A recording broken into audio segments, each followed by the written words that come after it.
Welcome, everybody, back to our next installment of the Pelagic series, where we try to talk to basically every Pelagic artist that is releasing something on the wonderful Berlin-based label this year. And I'm very, very happy to have another one of those bucket list post-rock bands that I like to talk about and like to always express my dearest love to, and that is Lost in Kyiv from France. So, gentlemen, thanks for joining the show. Thank you. Thanks for having us. Yeah, thank you. Thank you. And it's also a wonderful thing to once in a while have a complete band. But before we start, that is also maybe a problem for those people who do not know Lost in Kyiv as well as they should. Maybe each of you first says something about name, what he does in the band, why Paris Saint-Germain will not win the Champions League. Still angry about that rematch, but anyway, yes. So I think we can start with the only sole member. So I'm Jeremy. I'm the drummer of Lost in Kyiv. It's a new name of the band now, but we have to talk about later. We'll talk about that. But I live in Toulouse. That's why I'm alone with my computer tonight. What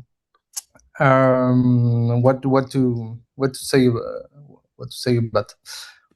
Let's go on to the other gentleman, Jeremy, because otherwise they will not get any attention. So, who wants to start?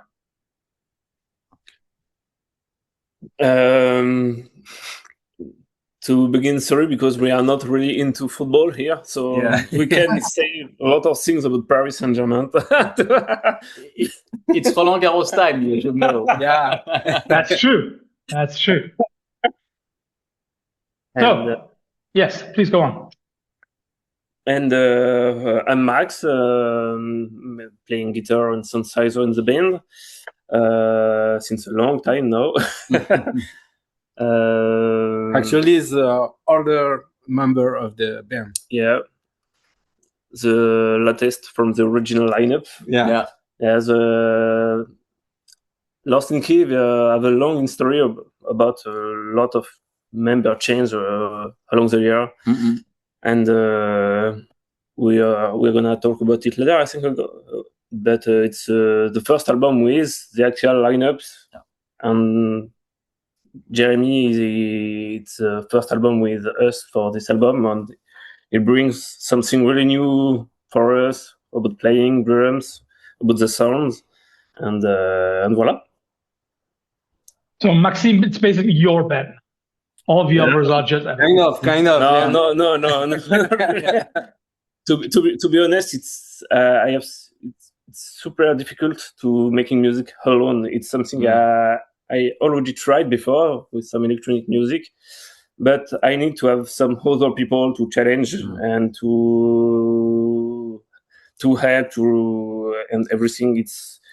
I know some people who's making music alone, but for me it's something super complicated because you have to do everything to be sure of what you want to do, and it's something I'm not like this. I already need to be challenging, to talk with people, to see if something good.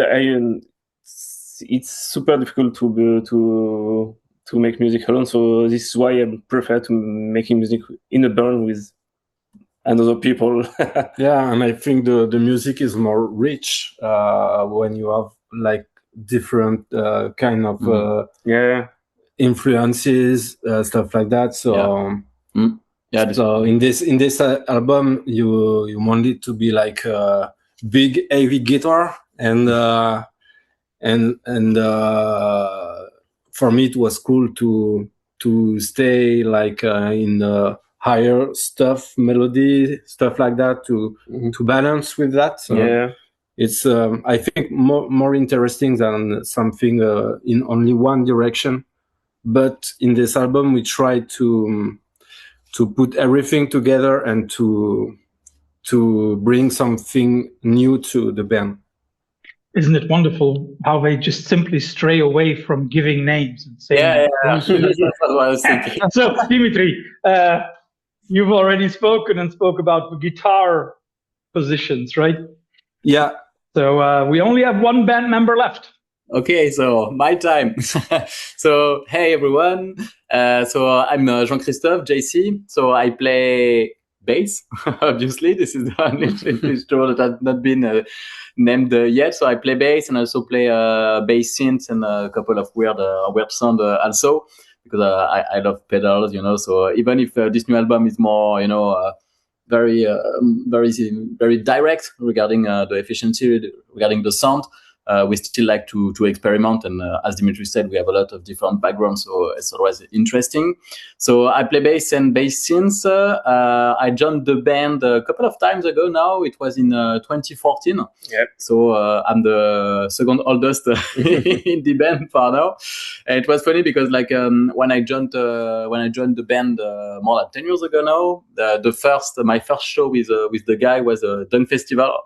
So it was a big welcome, a big challenge too. So we're gonna talk later about our inspiration, how can the low frequency bring something to Lost in Kyiv?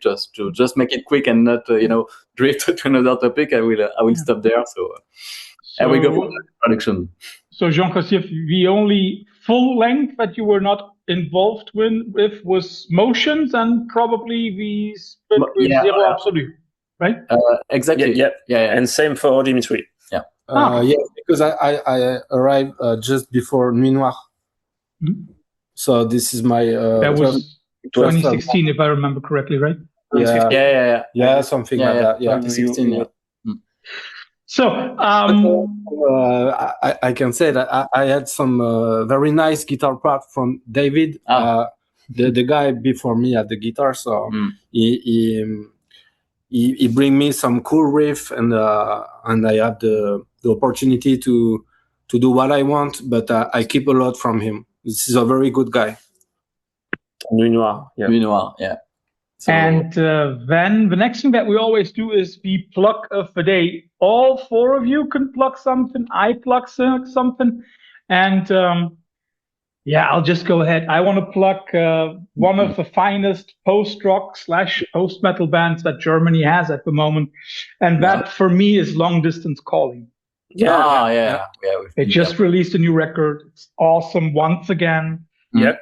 So I think that a lot of people, or nearly all people who like Lost in Kyiv, should also give Long Distance Calling a spin. So for sure. Yeah, definitely. Already seen them live one time, I guess. Yeah, it was in Motocultor, no? I'm not sure. Yeah. It was nice, yeah. So who are you gonna pluck? Jeremy, you can go ahead and start once again. To pluck something is to pick an artist to speak about? Yeah, exactly. For me, Maxime, you know you know which artist I will talk about, because for me the album of the year is already released, and it's from Carnival, and I don't want to hear another artist this year, but because this band is so incredible, and we are waiting we was waiting the album for years and years, and I'm not disappointed. This album is incredible, and that's all. That's my that's good. So that was Caribou, right? Sorry. So that was, you mentioned Caribou because I was not sure that I understood correctly. Carnival. Yeah. Okay. So then, gentlemen. Okay. Dimitri, you go first. If nobody goes first, I go first. I would pick. Actually, it's difficult for me because I don't dig a lot.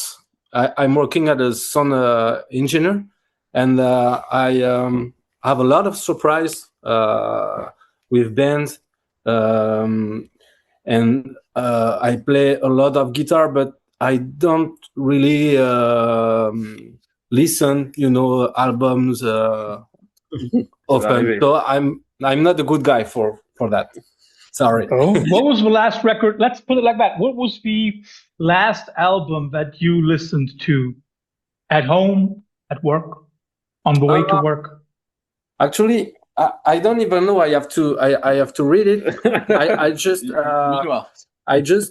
I have to dig this thing because I like that. It's Closer by Sundizer.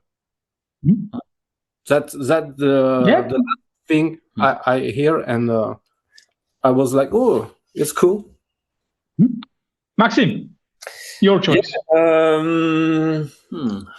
I'm listening to lots of different things, but it doesn't have to be post-rock. It can be. This is this is where I'm gonna. You're right, because I'm not listening a lot of post-rock music. We are playing post-rock, post-metal, but it's not something I'm really listening a lot on myself. Mm-hmm. But for example, one of my last crush in music, it was last year.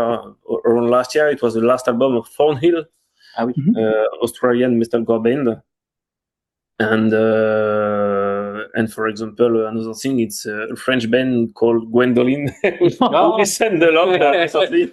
Yeah, in a van during the tour. Yeah. It's kind of Schlagwave. It's named Schlagwave. It's kind of it's like it's a kind of new wave.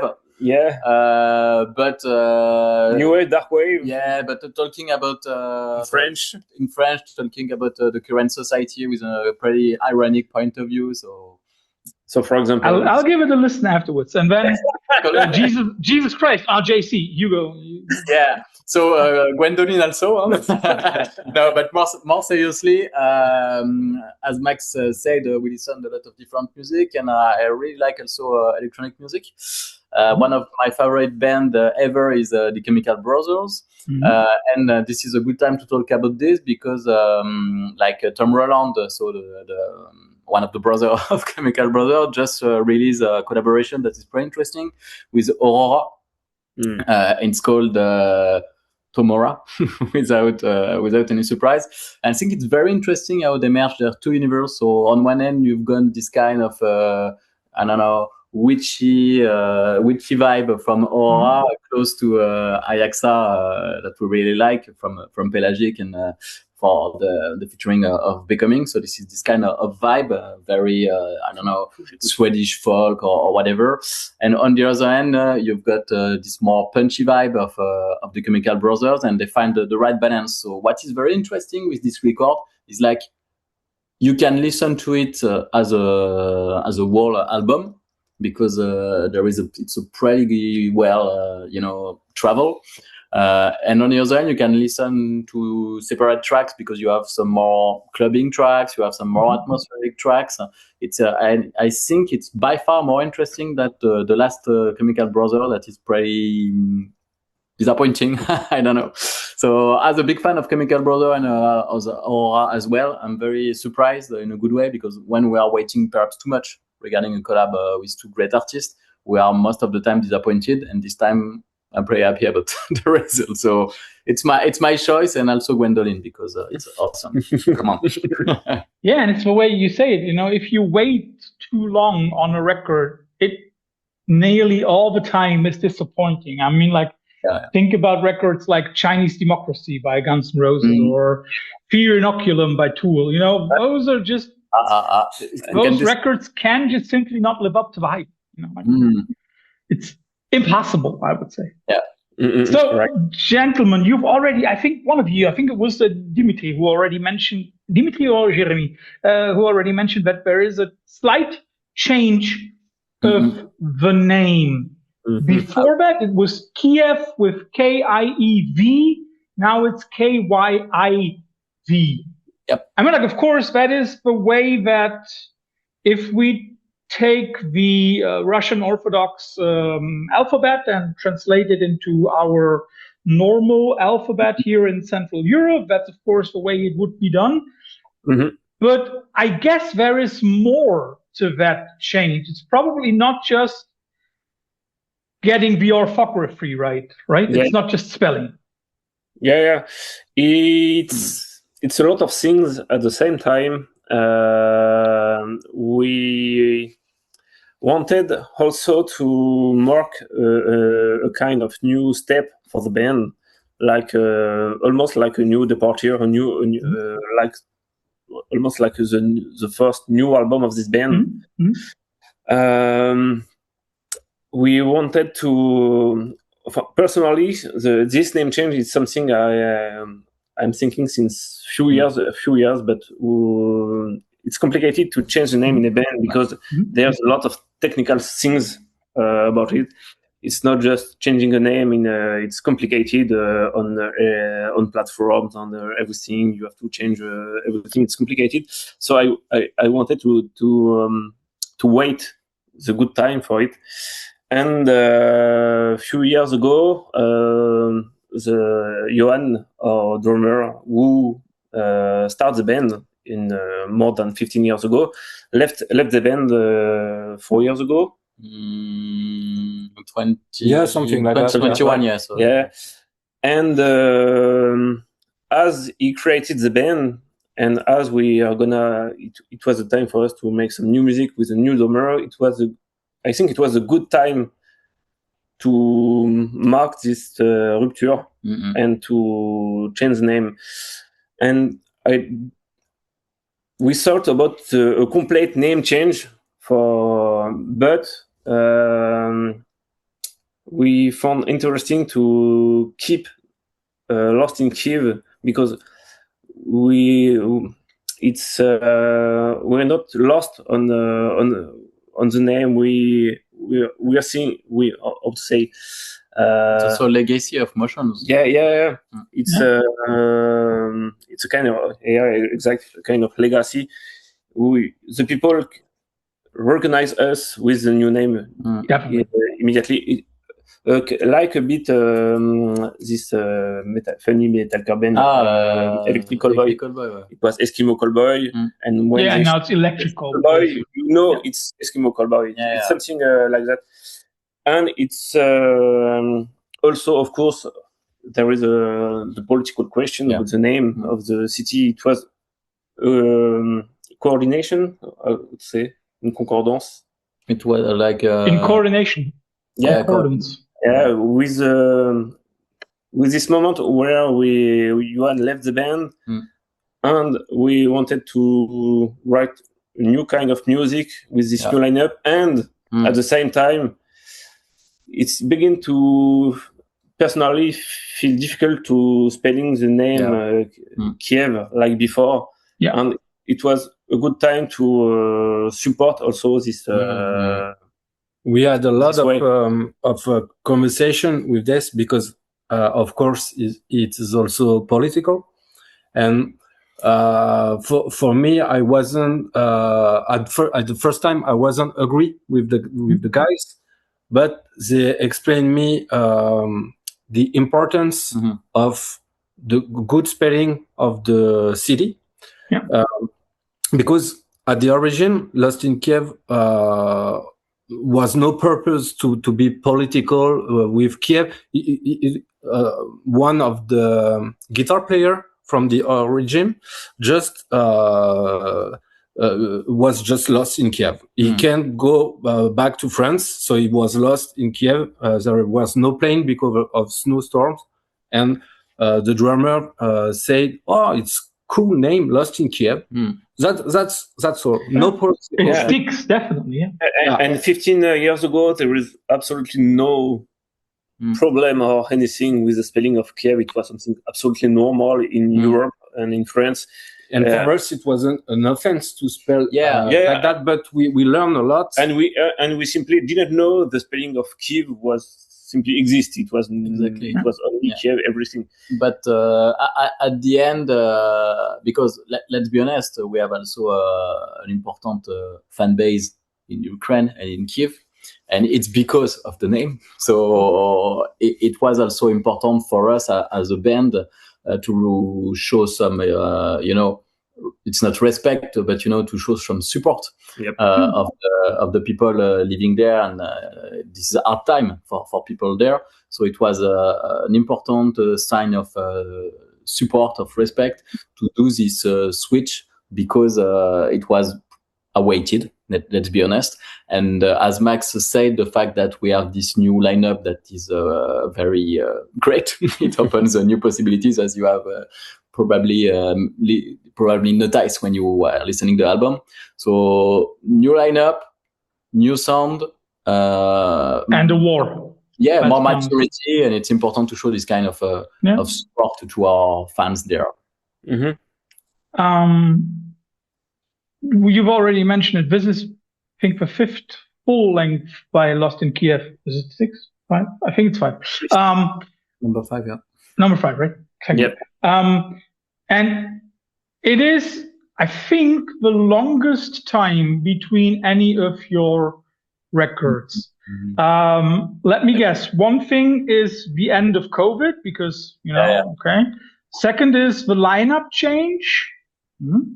Yeah. Any other reasons why it took you 4 years after Rupture? I think the record is ready for a long time now, but there is something with the label to make some records. Yeah, but not as much as Rupture. Rupture was ready like more than a year before the release, and this time it was like 6 months. No, so I think it's more than the lineup change and the time to thinking on trying things on what we want to do, what kind of music we want to do, and everything. And we had some shows for the promotion of Rupture before, so I think it's just for that why it's make a bit longer than the other one. Yeah, we needed to be in the right mindset, because we did.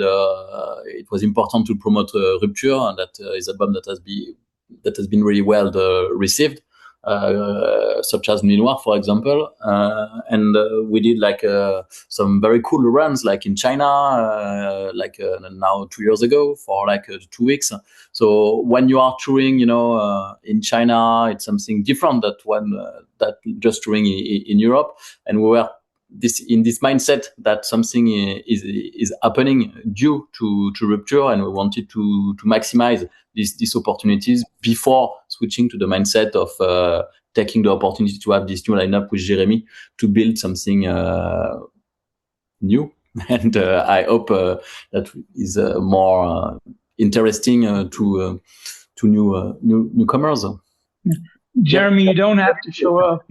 I know I'm a teacher and look like it, but don't worry. Talk. And there is something new for you guys too. That for the first time there was no week rehearsal, and I am for the first time the drummer is not in Paris. So I speak to you three. You have to change the way you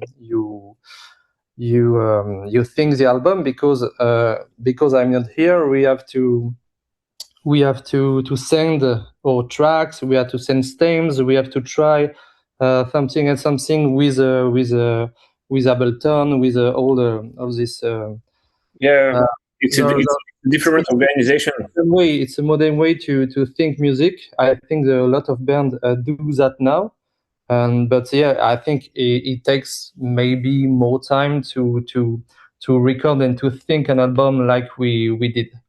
Yeah, of course. Yeah. And it's the first album with you, so I think it's normal. It take more time to find the good things between us for making the music what we want to do. Yeah. And it's also, of course, easier for a band that is split up far away. It's easier, for example, if the musicians are in one place and the singer is in another, because the singer can record everything wherever he wants to, and he can do it last. But the drummer, one of the quintessential parts of any band, and especially, and here, Jeremy, I would also like to ask you, I mean, like, the drummer is like the heartbeat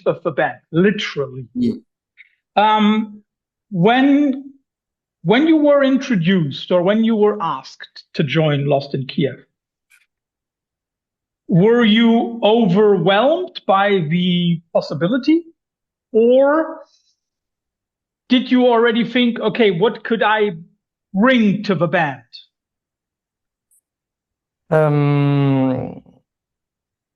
Both. I think both, because sure, I knew Lost in Kiev since years, because I was playing with JC in another band. So Lost in Kiev was my friend, but I don't know very well Dimitri and Max. So I was the band was bigger than mine, and so I saw what kind of gigs they was doing. So yeah, I always dream. I always dreamed to play in this kind of festivals they played. So yeah, my goal in drum was to play in a post rock band. So it was a very cool opportunity. But to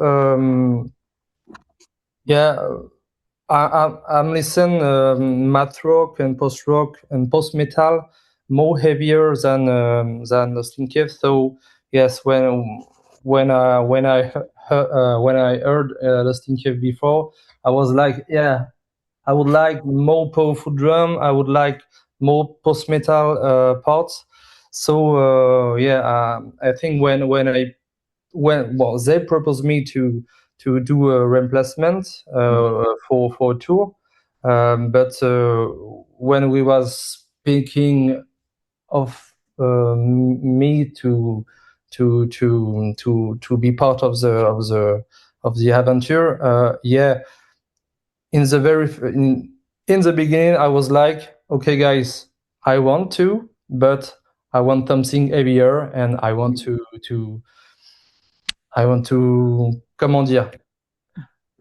It's a good way to come to a new job, like saying, okay, I like this, but I want to get more money. Time.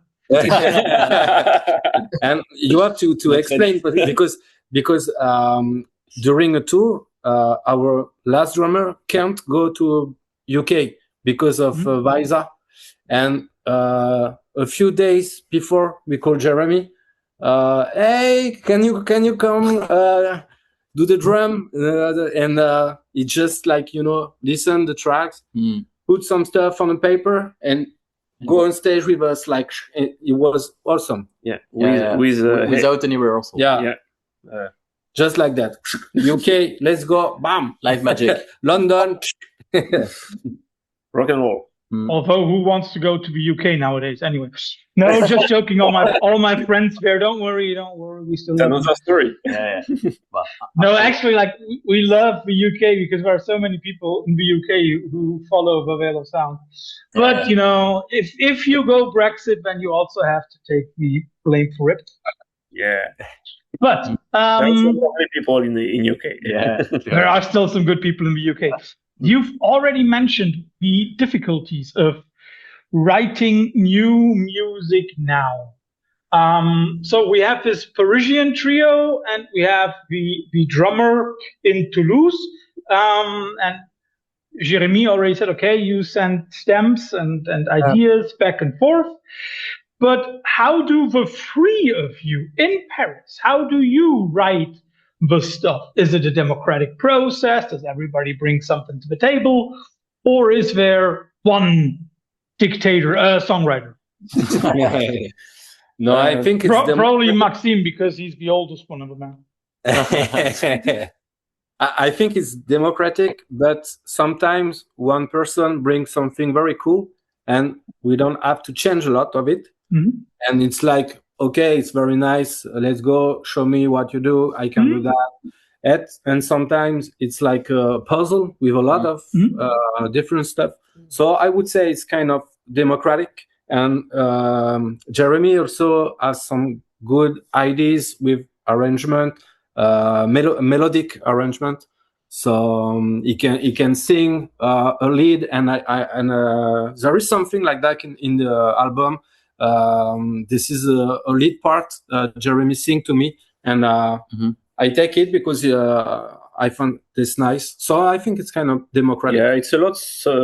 It depends on the track, of course, but it can be a lot of ping pong of ideas on everything. It depends. Sometimes just someone writes something cool, and we are not going a lot on it. Sometimes we have lots of things. It makes a lot of time to find the good thing. Sometimes we are writing something, but it's cool, but a bit meh, and it take a lot of time to find the good thing. And sometimes it's like we're cutting almost everything. Someone cutting almost everything and try something new with just a small part of a song, and it's almost a new song coming. And also we had a lot of shit in this. A lot of things. There is this is not on the album because that was not good enough. Not and it's maybe why it took a bit longer than the other album, because on this one I think we could work like more than 10 or 15 songs with the stuff we had, and we finally keep like 8, and we have also another song we recorded at the studio. We are going to be released as a single later, because the song is really cool, but we didn't find the right place for the song in the album, so it's going to be released later, for example. So we take a lot of time to write a lot of things to just keeping the essential for this album. But what's also interesting is that beyond stem ping pongs or whatever we can call that, we like the live energy. We record the album live, as you know. It was the same for Rupture.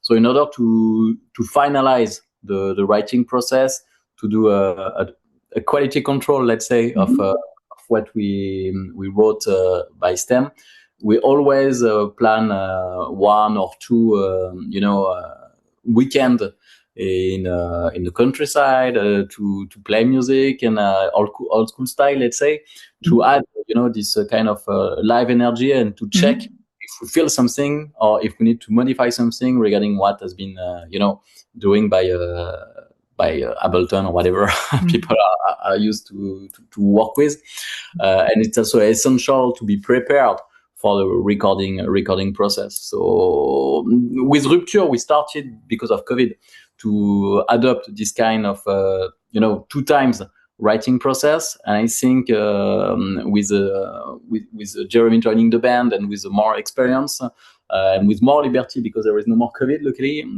we definitely go a step forward, a step beyond with this new record. Everything's going to be fine. Yeah, and for coming to one of the first question, this is why it's something cool and interesting to work at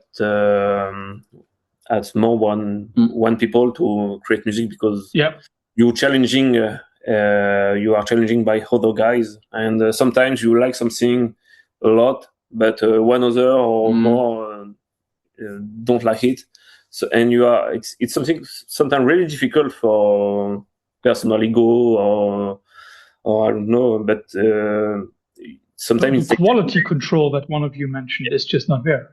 Yeah, and sometimes it takes few days and you say to yourself, maybe he's right, I'm gonna try something else, and you're challenging, and like that with talking on playing things, I think you can update the quality of the song. And there are some people like working absolutely alone, making incredible songs, but it's I'm totally but for that you have to be a genius. I'm totally, it's super impressive to see people like that, but it's not our case, and we are trying to talk a lot and trying things to find the good way to make our songs. It's interesting that you say that you're trying new things, because is it just me being stupid, or do I hear vocals on the new record? Yeah, no. You're stupid. But I might be stupid, but it's a female voice, isn't it? Or is one of you just like a maximum tenor? Yes, Exactly. Sorry. No. Tell us a little bit about it, because I looked at all the promos that I got, and there was never a mention of a female vocalist on it. So Yeah, it's interesting. How you listening how the album? yeah, of course you'll love. Yeah, and how did you feel, and what did you think the moment this song start for you? It's sorry. I first actually looked it up if any other sound source had interfered. I was like, the vocal. I knew about samples, of course. Okay, but I was like, what? I literally checked if my phone was playing something. I looked at all other tabs on my computer. I then checked if my daughter next door was singing something, and I was like, oh, no.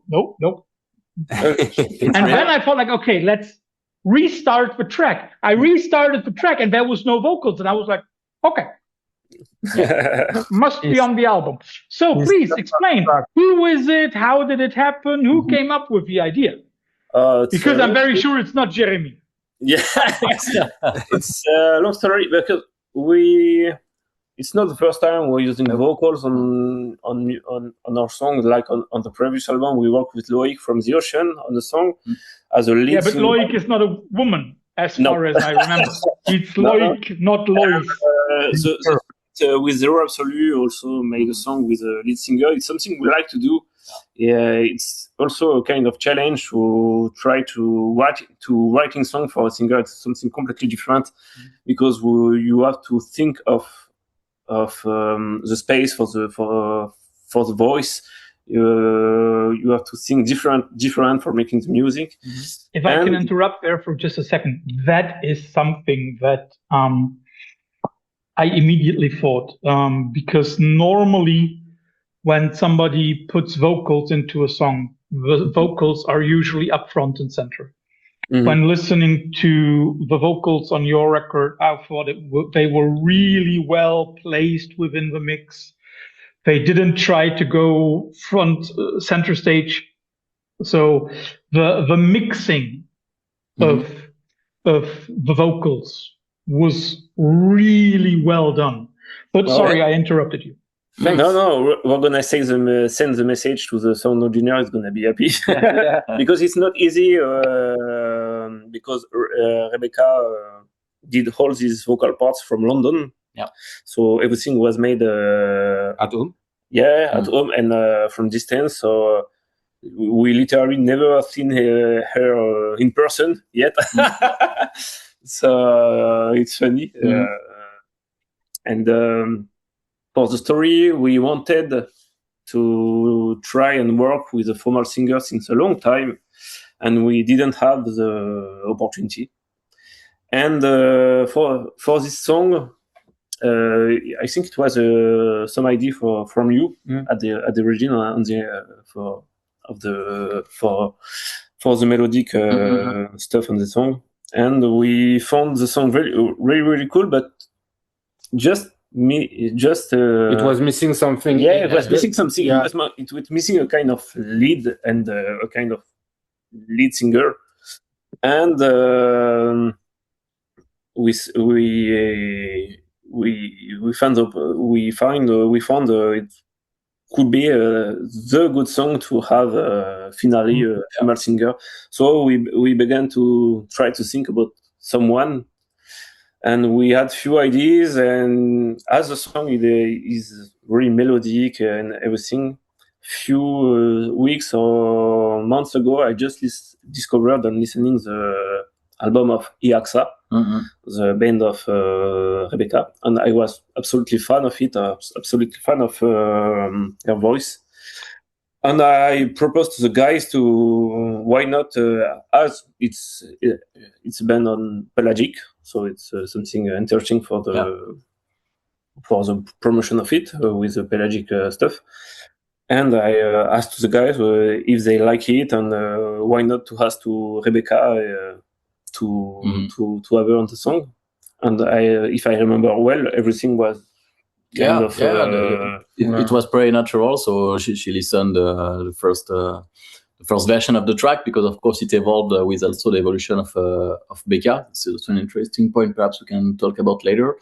But she was pretty easy to convince, in a good way. It was just So, a mail with the ID and okay. So that's interesting, because we received on Instagram a comment that is pretty interesting, I would say. Yeah, like yesterday or something like that. Yeah, it was like let me find the right the right sentence. But the aim was like it felt like you never did something else on your own side. Like sounds like your boss never did anything else. Perfect match. So I think it's really interesting, because the collaboration was a little bit different from what we did with Loic on the previous record. So to make it clear and straight to the point, with Loic, like all the melodic stuff, the instrumental stuff, was, let's say, already done and did not really change. Yeah. And it was Loic that put his lovely or screamy voice on this tune, and it was like that, and it's a really cool track. But for this collab, it's a bit different, because like we did some modification, especially in the chorus, and not only the chorus, but we did some slight modification, being influenced by the singing of Becca. Yeah. And this is why perhaps this message, like it seems like it's pretty natural, because this collaboration from the beginning, so through just a simple mail to the final product that had just been released last week, it felt really smooth, and we're pretty happy about it. So I hope you are happy about it, and I hope all the Veil of Sound fans are happy about it too. Rebecca is impressive, because she wrote all the lyrics and she find all the melodies. She is awesome. Yeah, and we change, like Jesse said just before, when we received the Rebecca ports, to really have a good match on it, we change a few melodic stuff on guitars and some and even some rhythmic parts to have something really coherent between the music and the vocals. This is why I like to rock sometimes with a singer. It's a way to work differently. Yeah, definitely. Also, it definitely brings something refreshing to the band. And not to say that the rest wasn't. And in the album, because the tracks is literally in the middle of the album, it's coming after 3 heavy songs with a kind of new sound extra. And this song is coming like a breath of air for me. It's more melodic. The voice of Rebecca is really a bit like an angel coming in the album. So I really like where the song is in the album. It's bring some fresh air to out of this bit of massive and pretty intense start. And the other voices that we hear on the record are, of course, samples. Is it correct that one of the things that you used is a recording by C.G. Jung? Yep. For the very last one of the album. Yeah, I think it's almost the first time we used an archive. An archive. A real sample, because all the samples before on our previous album with spoken words are not samples coming from movies or anything. It's actor who's speaking lyrics we wrote, and they record the lyrics. So it's a full creation. But this quote was, I think, the very first one we took from for somewhere. Yeah, definitely. Because it was a perfect match with the theme of the album, the message of the album. And maybe you don't hear it, but you also have the voice of Maxime singing, like in a sample. Where? Mantra. Yeah, with a okay. lot of effects. With a lot of effects. It's almost like a scene. So yeah. I'll have to listen to that one again. But question: when do the samples come into play? After everything is written and they're just little glittery sprinkles, or do you already have those samples and then also try to write the song not focused on the sample, but with that sample in mind? It depends. It depends. So, for example, for the C.G. Jung thing, did you have that before and then wrote around, or No. Not the samples, but the ideas from this world. So we can say this was the meaning of the song, and the song was created with these words in the head. So for this, the object from the citation created the music, but it's not always like that. Sometimes it's different. We have some space. We want to tell something, because when you do instrumental music, you can touch everyone, but sometimes you want to go, you want more precision. I want to talk about this thing, so you put some words in it just to go on the topic you want to touch, so it depends. It's both. So then let's talk about the red fret, the red line going through the record. When I listen to some of the things that you've said about the record, or when I read them, when I then listened to that C.G. Jung sample, and when I also looked at some of the track titles, I had the feeling as if you are talking about a certain disconnect between where the modern world is leading us and where we as humans actually are. Yeah. Do you see that disconnection between reality and the modern? Yeah, of course. Oh yeah, absolutely. Yeah, it's a theme I wanted to explore since a long time, and it was a good moment because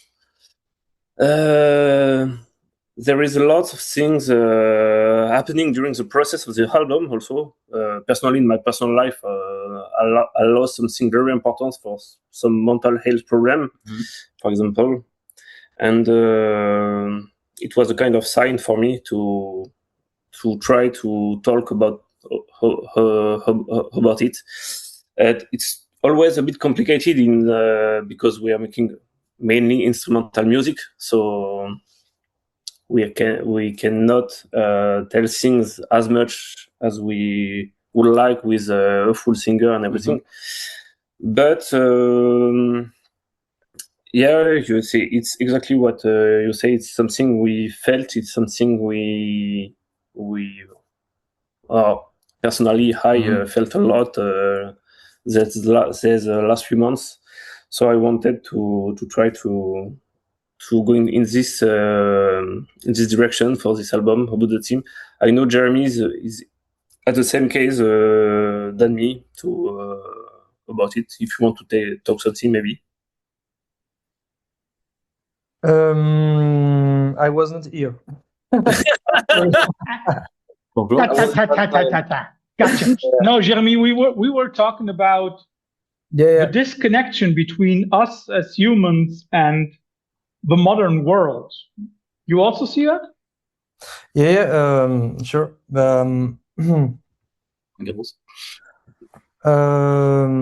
Allez-y les gars, allez-y, pardon. C'est difficile.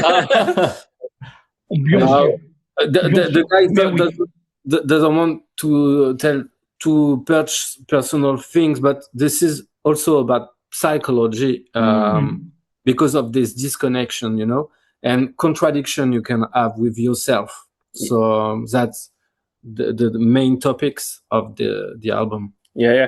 It's the declination. It's, for example, the title of the album, "We're All Going to Be Fine."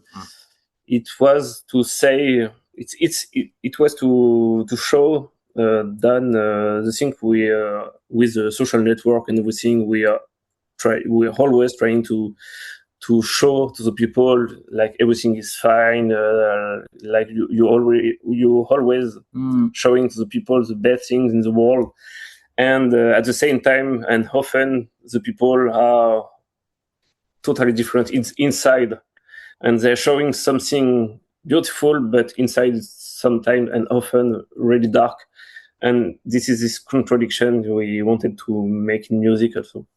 Yeah, it's the American dilemma, as a friend of mine once called it. You can find an American bleeding, lying in the gutter, with a needle sticking in his arm, and you ask him like, "How are you?" And he would still be like, "I'm fine, thank you." Yeah. You always say you're fine, but even if And I mean, like there are moments when you just simply have to say, "I'm fine," because if your little daughter asks you something like, few years ago, my mother died, and my daughter was like, "So, Daddy, how are you?" And I was like, "I'm fine."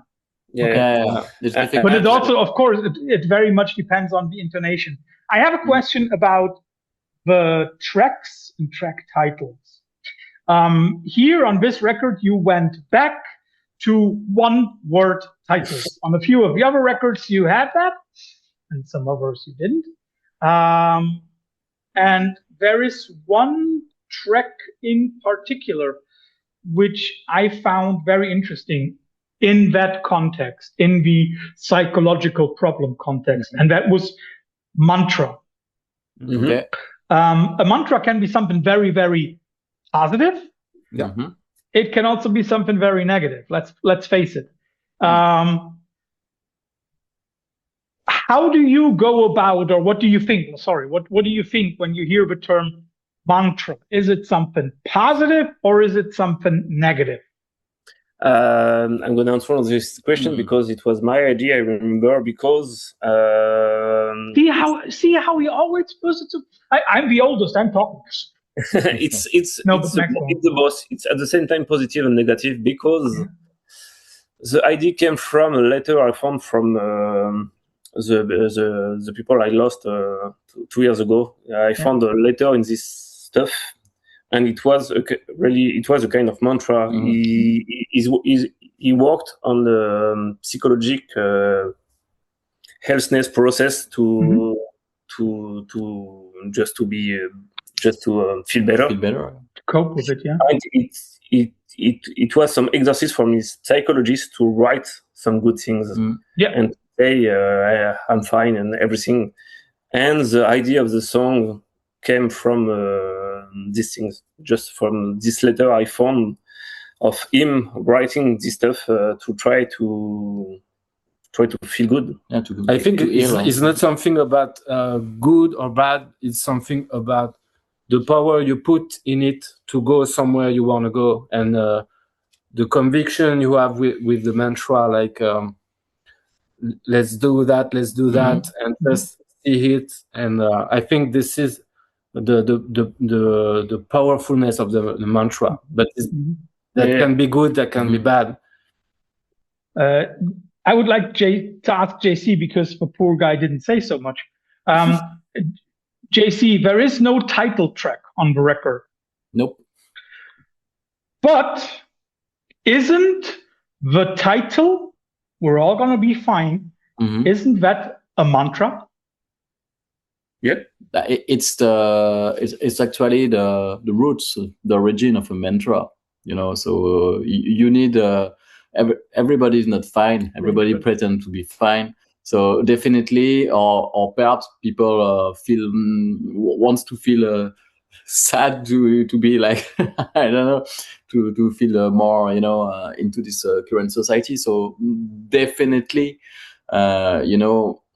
even if we are not writing mantra, even if we are not into this kind of psychology stuff or whatever we can name that, we have all in our mantra.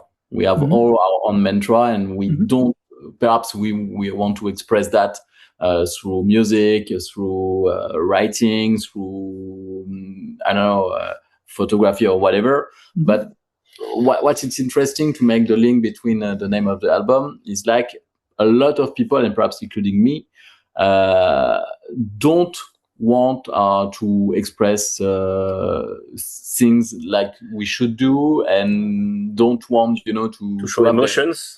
maybe, and to have their own mantra. So I think the mix of this, the name of the album, the mix also of the track list, but more importantly, maybe the raw emotion people can feel with this album are important. And I think it's interesting that you are talking about mantra, because this is a track that we did a lot of modification regarding this track. And at the origin it was a more happy track, let's say.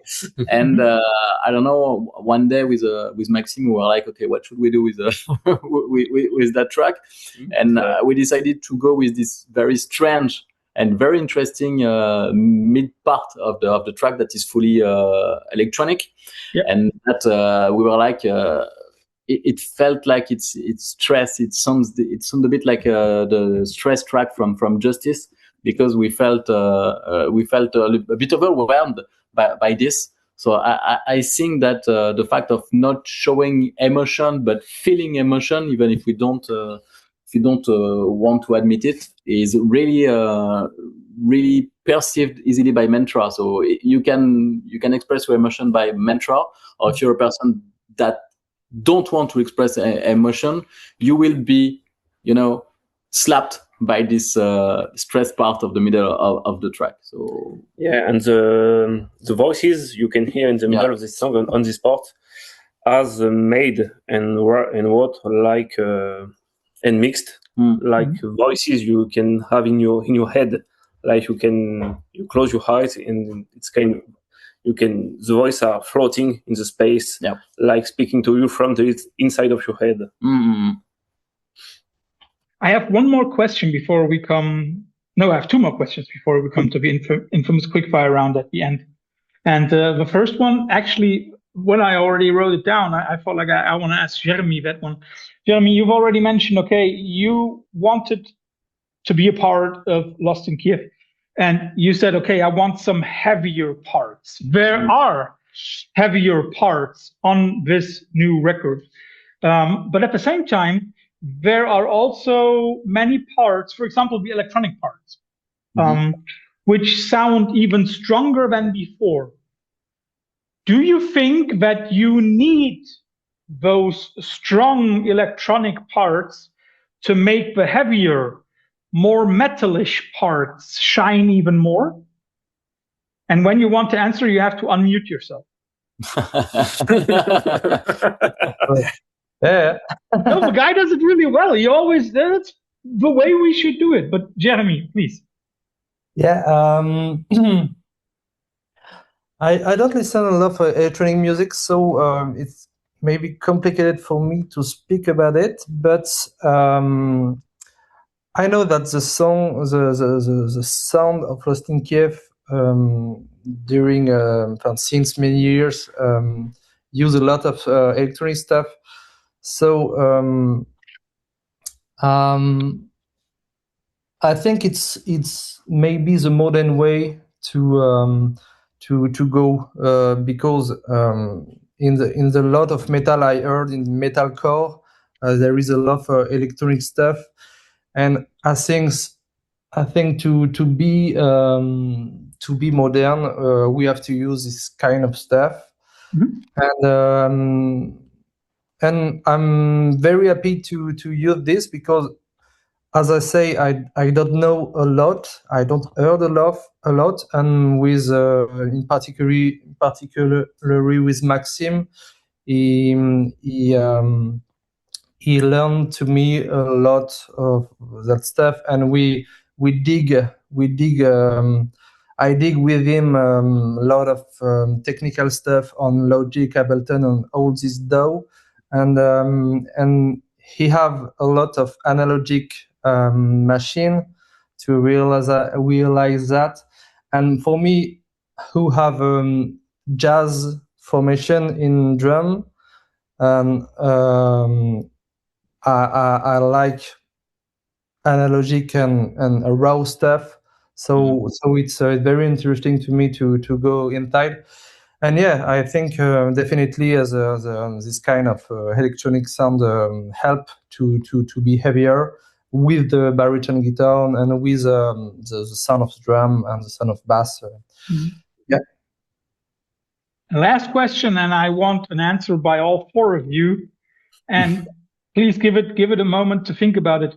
You as musicians, of course, you're also music fans. So is there maybe one particular musician, one special band where you say, okay, this guy, this band influenced my way of playing my instrument so much that it's really a definite, I don't want to say thing to hear, but it's for me definitely something very, very important. So who is like the influence on each of you as a musician? And we'll start with, I think alphabetical order would be Dimitri going first. Oh, I was One. lost in my mind because it's very hard to say for different reason. I would like to have a mix, maybe. Nope. One. About one, just yeah. one. So The one on the Highland. maybe it's a bit cliche, but I will say Jimi Hendrix because of the magic of the moment he's playing his guitar. Yeah. So guys, you heard that. Be careful. Next time on stage with Dimitri, he'll set fire to the guitars. I think next one would be Jeremy. Jeremy, yours. As I say to my students,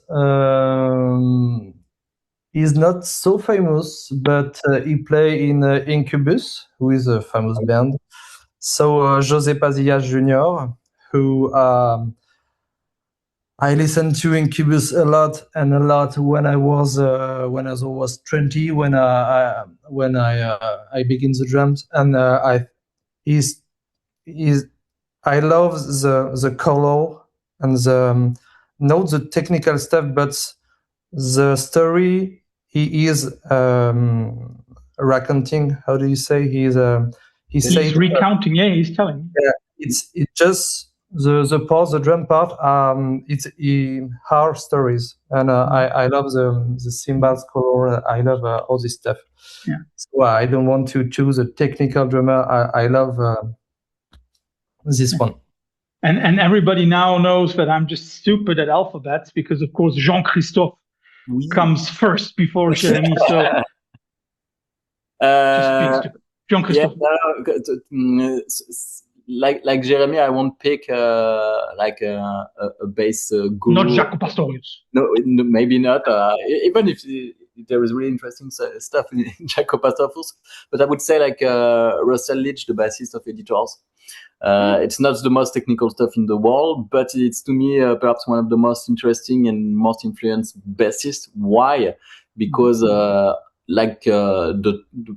bass tone in the Editors has always been very interesting because of the way it's cutting through by not having an excessive distortion or stuff or whatever. It just sits where it belongs. And on the other hand, the way of its combination of it's very melodic bass. It's not mostly a rhythmic bass, and the fact that how the bass line is bringing something more interesting to the guitar melodic is very interesting to me. It's close to what Muse is bringing in one way. But to me, like the bass writing of Editors or sometimes Interpol, this kind of indie band is very interesting. Even if, to be honest, and in this album, because of Jeremy, the rhythm, the rhythm section is more rhythm than ever. So I think, and it was less the case before. So thanks to Jérém for that. But I think in this album we have a right balance of having more efficiency into what the bass should do. So the rhythm, you have this more glue between Jérém and me, and I think it's very noticeable in comparison of previous album. But still, in some tracks such as "Becoming," for example, you can feel this influence of more melodic stuff, such as editors. Maxime, you don't get around it. Yeah, all right. I could mention lots of guitarists, but I think I'm going I'm going in another way. I will say Niels Fram, a German neoclassical artist. Ooh, here comes the jazz thing. Because I'm a huge fan. I think it's one of the most incredible artists alive on this planet. He influenced me a lot on electronic music. I began to learn piano a few years ago on Niels Fram music. So I could mention a few guitarists, but at the first time I think about him. So I think it's gonna be him. Surprise, maybe. Yeah, but when? Say when? Yeah, I know it's always difficult. If anybody asks, I guess I could also tell you, okay, name me 3 more, and it will also be a problem, right? But guys, first of all, thanks for the interesting answers. But nobody leaves these interviews without going through a quick fire round at the end. You will all get 8 this or that questions, like, okay, which band is more important, Muse versus Interpol, or Iron Maiden versus Metallica? And normally I like my interview partners to give a short choice, but as you are 4, you just say who. No explanation. And we'll start with a band that is very often connected or compared to the sound of Lost in Kyiv, and that is Maserati. I'll give you 2 of their records: Passages versus Pyramids of the Sun.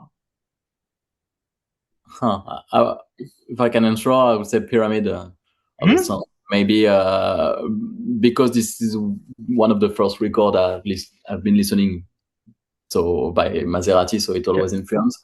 But I think it's a perfect balance, between this kind of post-rock disco vibe. I think this is at their peak. Sometimes they got perhaps too far in one of the 2 aspects of their music, but I think this album is a perfect balance. Maxime, Dimitri, Jérémy? I'm checking on because we tour with these guys, they're kind of friends, but I don't know the name of the album. Yeah, same. This is why I'm looking on Jérémy, while the guys are working on their phones, do you have a choice? I don't know this album. Okay, that's an honest answer. Yeah, Maxime, Dimitri? And for me, the most I listen from them is Maserati 7. Yeah, that was not mine. Yeah, sorry. No problem. So at least one could decide. The next one, for the Toulousian guy, I have to talk about Brut, and I'll give you their 2 records. The Machine is Burning, and now everyone knows it could happen again, versus The Age of Ephemerality. And Jérémy gets to choose first.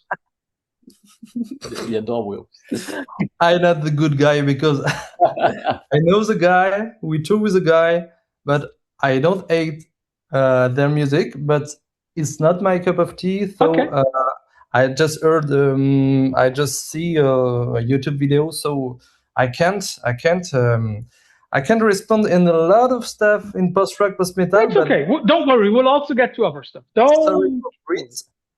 Brits. Yeah. Difficult, huh? Yeah, difficult. Because their music is like a war experience. It's difficult to choose. It's almost a 50-50 for me, but maybe a bit more. Let's just say the first or the second album. Yeah. I think the first marked me a bit more. Yeah. I think. But it's... Yeah. I think the quality of each are equal. Yeah. But it's an interesting question, especially for Brut, because to me, it's difficult to make a choice because it can be one big album, but music is also about emotion, and music is also about a specific moment. Mhm. And I would say to me, the second album. Why? Because the first time I was listening to this album, I was in a plane flying to I don't know where anyway, and I felt very special because of the power of the emotional power of this album. So to me, due to the specific flight with Bruit, I would choose the second one. Dimitri? To You thought you'd get around it. You sort of... yeah, to choosing is renouncing. So I choose both. That's for one who doesn't want to make a commitment. So, Jeremy, the next one is something for you. Cult of Luna. Somewhere Along the Highway versus Eternal Kingdom. Qui don't like Cult of Luna. Vertical. Oh, that's a good choice. No. Guys are laughing because that's not my. I don't listen. I don't listen that kind of post metal, so that's for you guys. Jeremy like when the post metal has more BPM. Yeah. Then it should probably be, Somewhere Along the Highway. Isn't that the faster one? I think so. And for me, it's gonna be Somewhere Along the Highway because what's the second one you said? Eternal Kingdom. No. Interesting. To be honest, I think Somewhere Along the Highway is better, but for me, I'm gonna choose Eternal Kingdom because I discovered Cult of Luna with this album for the first time. I saw them live on this album for the first time, so it's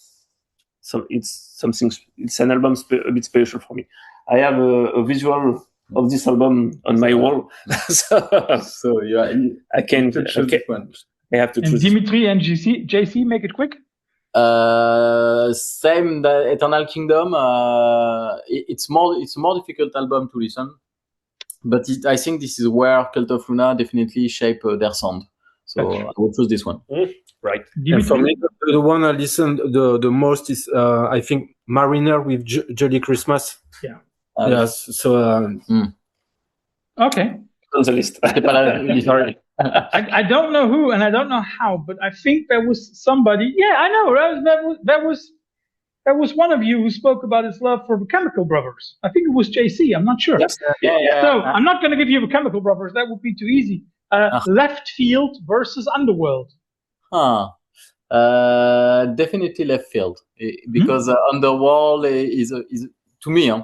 I think it's much more cheesy, but in the bad way. So Left Field can be cheesy too, but it's cheesy in the old school UK vibe. So I really prefer this one. Any one of the others want to join in or have a different opinion? To be honest, I really never listening to Chemical Brothers. I know I have to one day, but yeah, but as I said, it's not Chemical Brothers. It's two different. Okay. I'm very sure that in France, just like in Germany, you could not get around two French dance acts in the last 20 years. Justice versus Daft Punk. Daft Punk. Daft Punk for me. Yeah, definitely Daft Punk also. Yeah. Je sais pas. You say it's more complicated, I think. It's not nice. Don't ask this. Remember, I'm a teacher. I'm not being paid for being nice. Yeah. I don't know. I would say like the whole Daft Punk discography is more coherent and more interesting, honestly. Justice, I would say perhaps the two first albums and the last one are interesting, and in between I feel lost. So and without Daft Punk there is no Justice. So the first Daft Punk album from 1994 is very important to me. I still have the first press as a vinyl. So definitely Daft Punk because it's the roots of a lot of things, including perhaps our sound for some aspect of it. Jeremy, could you choose between those two? Justice versus Daft Punk? Daft Punk. Yeah. I'm not sure if everybody will like this, but I'll give you 2 records by Neurosis. Oh, I don't like this. Souls at Zero versus Through Silver and Blood. I only know. I'm not playing this one. Maybe Silver and Blood, but same. I don't know why, but I've never been really into Neurosis. I tried a lot of time. I saw them live like 3 times, but I can't explain. It's no. But it definitely shows compassion. You go to a band that you don't like for 3 times to find out if you like them. That is compassion for the music scene. Yeah, I'm trying to do kind of stuff because I'm not joking. I think that is. Yeah, I have lots of friends who like this band and other bands. So yeah, basically myself, every normal person on earth should like something on it. So I have to listen and try to. Yeah, it's not working. The following is, I think it was JC, who is responsible. I think it was JC, who spoke about the best player or the bassist in editors. Yep. I'm not going to give you editors because then it's too easy. I'll give you Maximo Park versus Block Party. But Block Party without any hesitation, because Block Party is it's like maybe like Daft Punk. every album has a different vibe and they are evolving non-stop. Even if I've been lost by the current lineup, to be honest, but at least the 3 first albums are completely amazing. So Block Party without hesitation. Same. Dimitri? Yeah, I'm agree with that. Yeah. Jeremy? What's the name of the first band? Maximo Park versus Block Party. I don't know the first one. So it's going to be Block Party. Easy. Mozart versus Beethoven. I think he would have an answer. Come on, don't make a fool out of him. He would have an answer for that. Yeah. So, last 2. MC Solar versus Sniper. No, not the same thing. Anything? Yeah, not the same thing. Personally, I choose MC Solar because of the good spirit, but Sniper is like a battle and very, very interesting battle against. That's why I chose those 2. Very, very different. I go for MC Solar. I choose Booba. Voilà, je sais rien. I don't know. Maybe I don't know Sniper, so like Jeremy, MC, the one I know, MC Solar. I'm gonna to Sniper for me. Jeremy? Do you know this singer? You mean me or the others? Yeah. I actually really do. Okay. I have to translate the stuff, but I actually really do. And I also can tell you why. My entrance into French hip hop was MC Solar because he's on one of the Jazzmatazz albums with Guru back from the early 90s. So you really have to listen to Gwendoline, as we say at the beginning. Yeah. No. Yeah. It's so my answer is MC Solar 100%. And then the last one. You've said that it's Roland Garros time. Right. And apart from the fact, I know that Rafael Nadal won it as often as nobody else ever did, and probably nobody else ever will do again. But who would you rather see play center court Roland Garros in their prime? Not right now, because by now they are both old guys. But who would you rather watch? Rafael Nadal versus Novak Djokovic? Rafael Nadal. I think I'm maybe the most one into tennis here.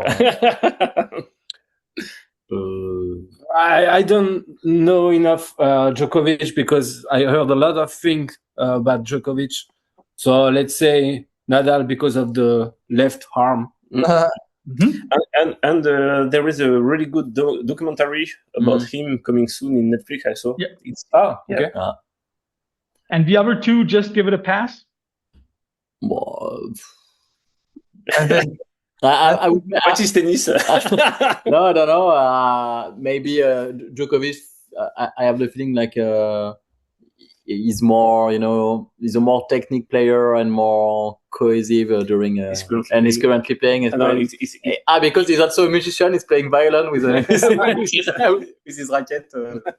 Okay, so I don't know. See, that's how much those guys pay attention. They watch tennis during the show. Jeremy, isn't it? Isn't it? I'm the only one to be concentrate on this. The only professional.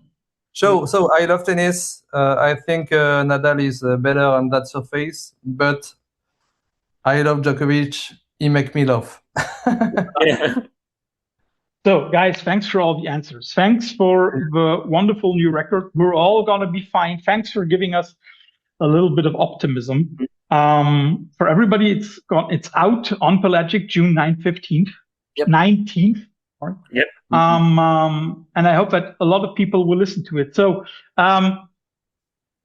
one of you gives us the final last words. You decide who. Right. It should be Maxim, I think. Why? Because you're the oldest in the band. Yeah. Yeah. And and It's gonna be few words. We're all going to be fine.